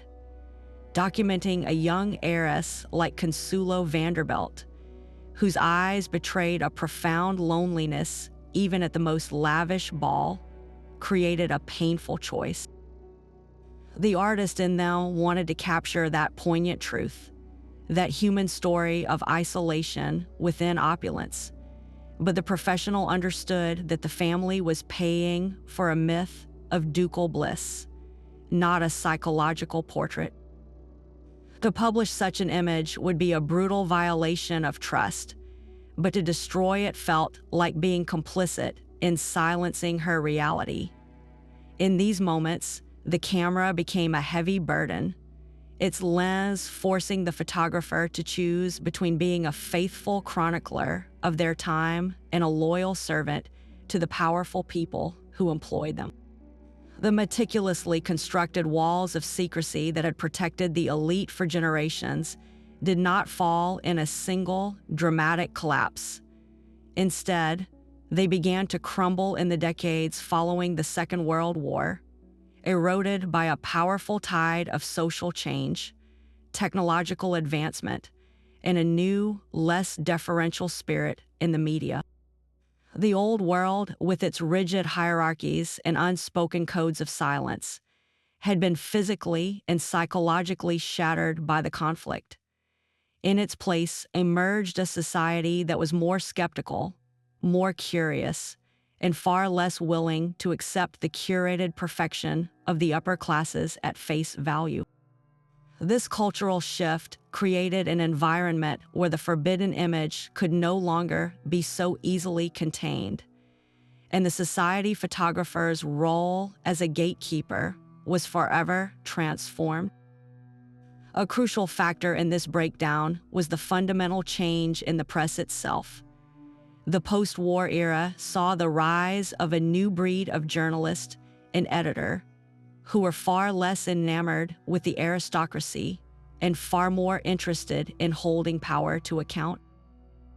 The notion of automatically respecting one's social superiors simply because of their title or wealth began to seem like a quaint relic of a bygone age. Newspapers and later television news operations became more commercially competitive and populist in their outlook. They recognized that stories about the missteps and scandals of the famous sold far more copies than yet another flattering portrait of a duchess. This economic incentive, combined with a growing democratic sentiment, meant that editors were suddenly far more receptive to purchasing a damaging photograph than they were to accepting a polite phone call asking them to spike it. The gentleman's agreement between the press and the palace was fading fast. This was powerfully amplified by the birth of a new transatlantic celebrity culture. The global fascination was shifting away from inherited European titles and towards Hollywood movie stars, rock and roll musicians, and iconic figures of style and rebellion. These new celebrities understood the power of the camera in a completely different way. They weren't trying to hide from it.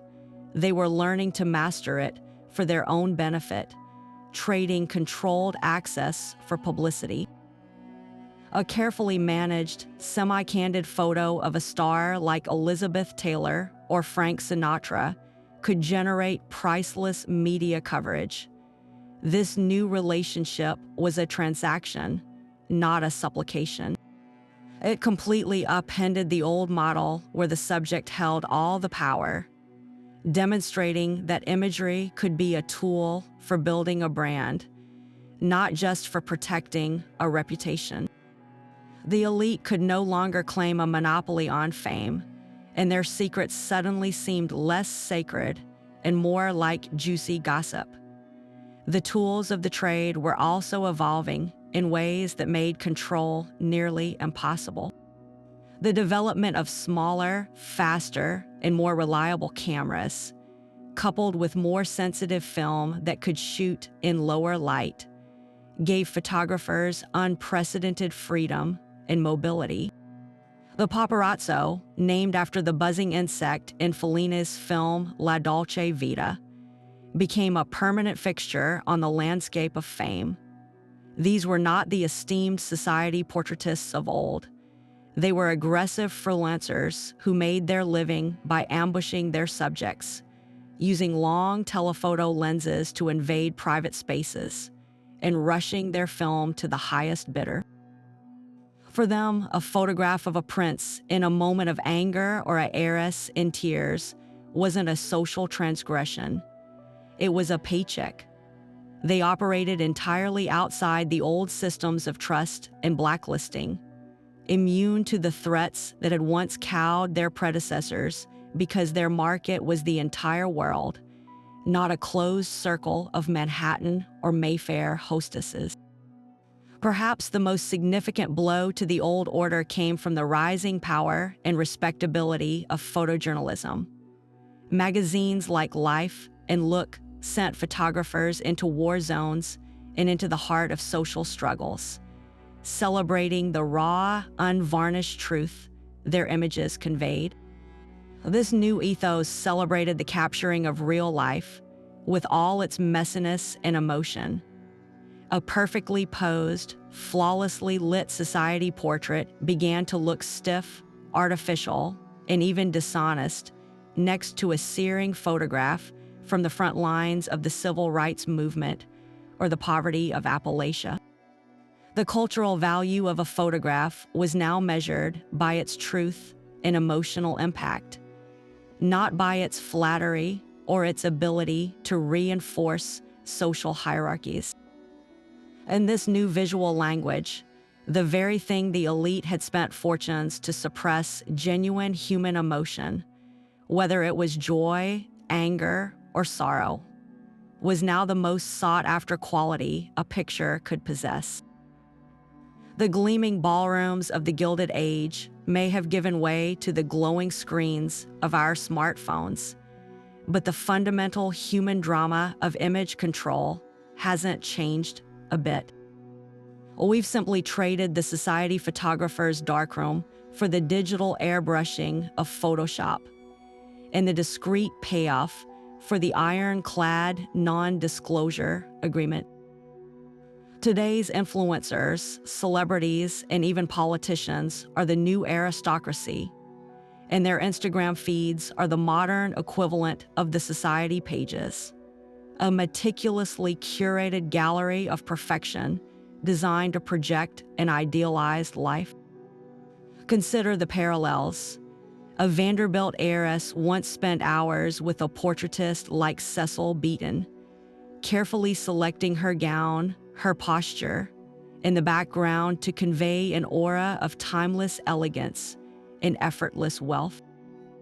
Today, a celebrity spends just as much time with a personal photo shoot team, a stylist, and a digital retoucher to achieve that perfect, candid shot for their feed. The goal is identical: to present a flawless facade to the world, to transform a moment of calculated performance into something that looks spontaneous and authentic. The velvet rope has been replaced by the verified blue checkmark, but the exclusivity and the performance remain. The tools of suppression have also evolved with terrifying efficiency. Where a powerful family once sent a lawyer to physically scratch a negative, today's elites deploy legal teams armed with cease and desist letters, and multi-million-dollar NDAs designed to silence anyone who might reveal an unflattering truth.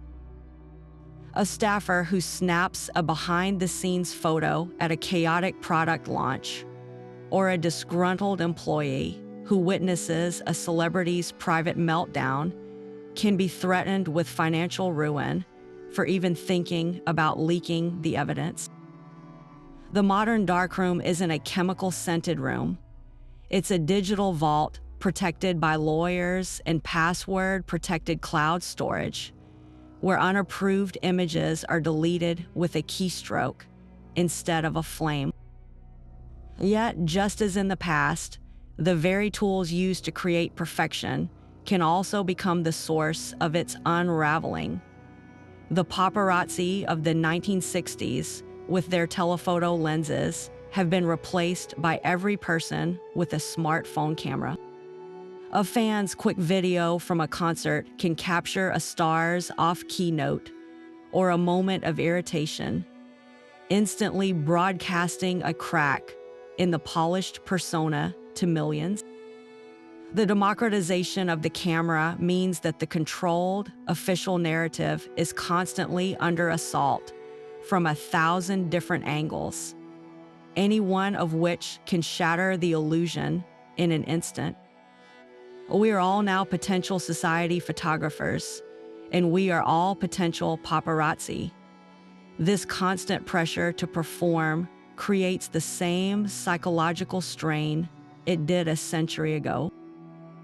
The relentless pursuit of the perfect Instagram post, the anxiety over losing followers, the fear of a canceled partnership. It's the modern version of the debutante's terror that one wrong move could ruin her social capital. The result is a similar kind of performative loneliness, where life is lived for the grid rather than truly experienced. We see this in the meticulously staged, candid breakfast, the perfectly distressed designer jeans worn on a hike that never happened, the romantic relationship that exists more for the benefit of the shared photo album than for the people in it. The desire to control our image has become so ingrained that we have internalized the warden, curating our own lives into a personal brand and editing out the messy, real, and beautifully imperfect moments that don't fit the aesthetic. For historians, the quest to uncover these visual secrets is a bit like detective work, where the crime scene is a century cold and the evidence was meant to be vaporized. They are left sifting through the ashes, not for the photographs themselves, but for the ghostly impressions they left behind. The most vital clues are often found in the private correspondence of the very people who ordered the destruction. A hastily written letter from a frantic social secretary might mention, in passing, the need to deal with that unfortunate photograph from the Newport Regatta. Or a diary entry from an heiress could cryptically allude to a terrible scene with the photographer over some images that were not at all becoming. These written whispers are the first breadcrumbs, confirming that something explosive was captured and then systematically erased from the visual record. The process then becomes one of meticulous cross-referencing and contextual piecing together. A historian might find a letter from a guest describing a dramatic argument at a dinner party, noting the specific people involved, their expressions, and the setting. They can then search the archives of society photographers known to be working that season, looking for any other images from that same event. Often, they'll find a series of perfectly posed, smiling group shots, the official story. But the historian's trained eye looks for the gaps. Why is there no photograph of the hostess with her brother that night when they were known to be in attendance? Why does the sequence of images suddenly jump? with one negative number mysteriously missing from the contact sheet. The absence itself becomes a form of evidence, a negative space outlining the shape of the secret. Occasionally, they get even closer to the truth through first-hand accounts. A photographer's memoir, published long after their death, might finally break the code of silence. In guarded language, they might describe being paid an extraordinary sum by a certain duke for a negative they never understood the significance of, or the strange intensity with which a particular heiress demanded to personally witness the burning of a specific plate. These anecdotes provide the motive and the method, allowing historians to connect the dots between a known scandal and its visual suppression. It's a process of building a case from circumstantial evidence, where a pattern of payments in an old ledger can be as telling as a signed confession.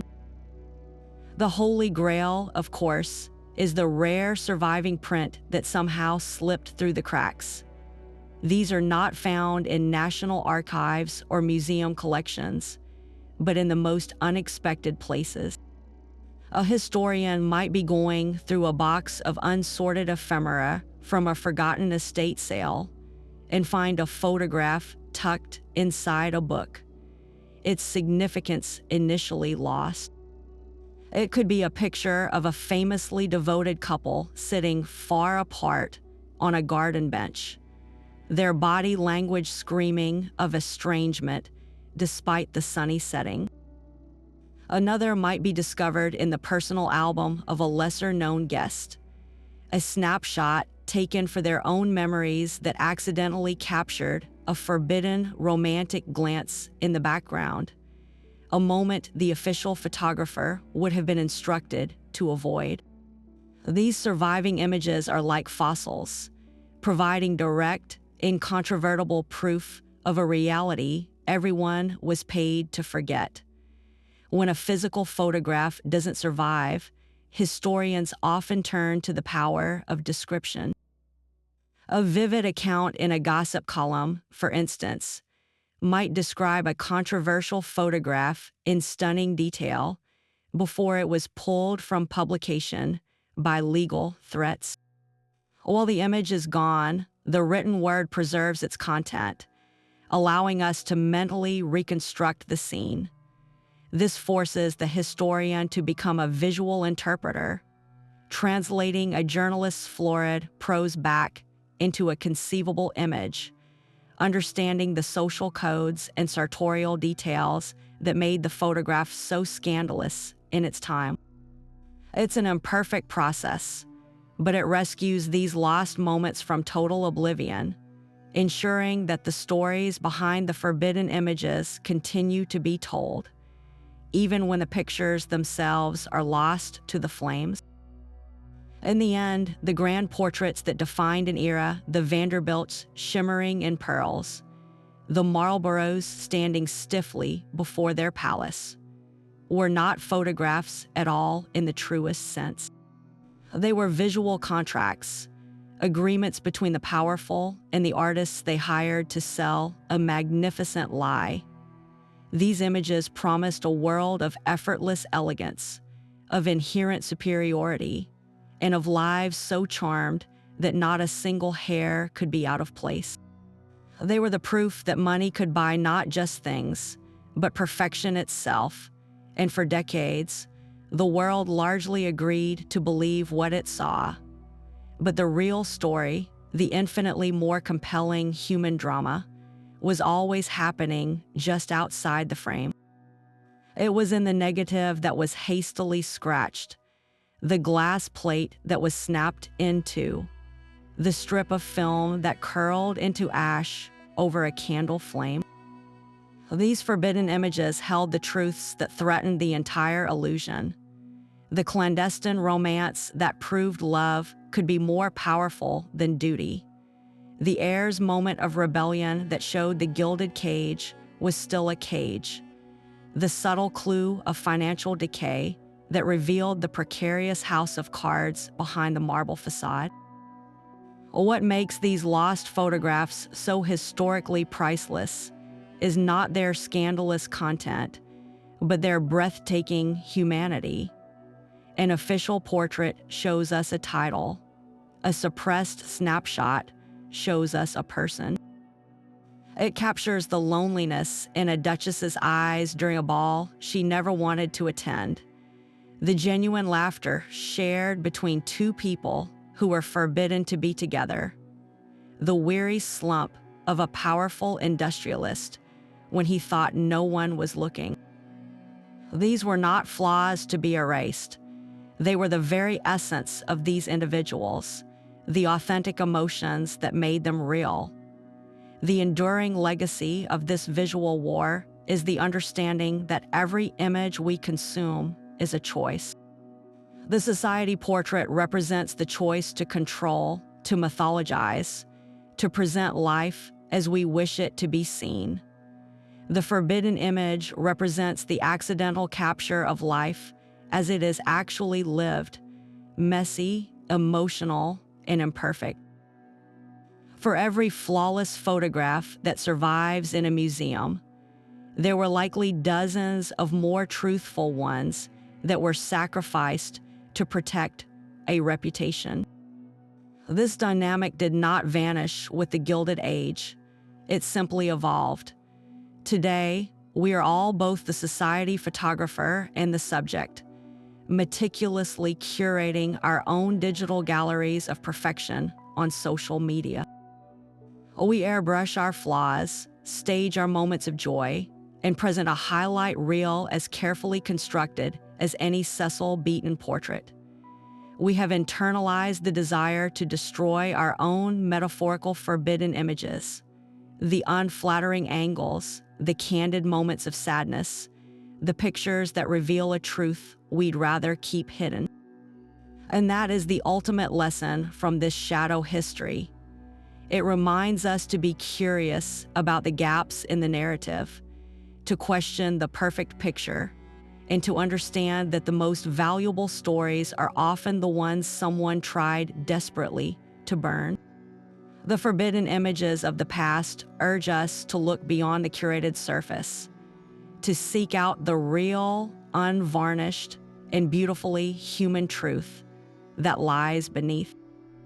For it is in those imperfect, unguarded moments, whether captured on a glass plate or lived in our own lives, that we find not just history, but ourselves. The legacy of these suppressed images speaks to something fundamental in all of us, a deep curiosity about the truth that exists behind the carefully constructed facade. For every flawless portrait that hangs in a museum, there exists a ghost image, a negative that was scratched or burned, holding a story that was deemed too dangerous, too human to be preserved. This hidden archive of the past is a powerful testament to the fact that history is not just written by the victors. It is also visually curated by the powerful.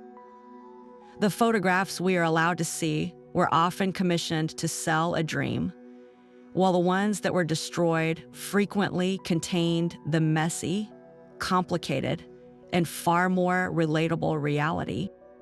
This dynamic invites us to look differently at the historical portraits we take for granted.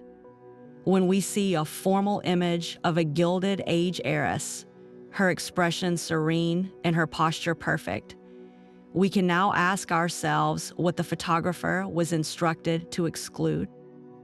Was there a version of that shot where her smile seemed strained? Was there a moment where her hand was clenched or her gaze was distant, betraying a sadness that the final portrait airbrushed away? These official images are not lies, but they are often incomplete sentences in the story of a life. The forbidden photographs would have been the punctuation, the exclamation points of joy, the question marks of doubt, the ellipses of secrets left untold. It also makes us wonder about the hidden moments that could have reshaped our understanding of entire eras? What if a photographer had secretly preserved a clear image of Wallis Simpson and Edward VIII in a truly unguarded, private moment of laughter or tension during the abdication crisis? What if we could see the infamous, never-photographed confrontation between railroad tycoon Cornelius Vanderbilt and a business rival, a meeting only described in heated letters? What candid glimpse into the private life of a figure like J.P. Morgan would change the way we view his public persona of immense, unshakable power?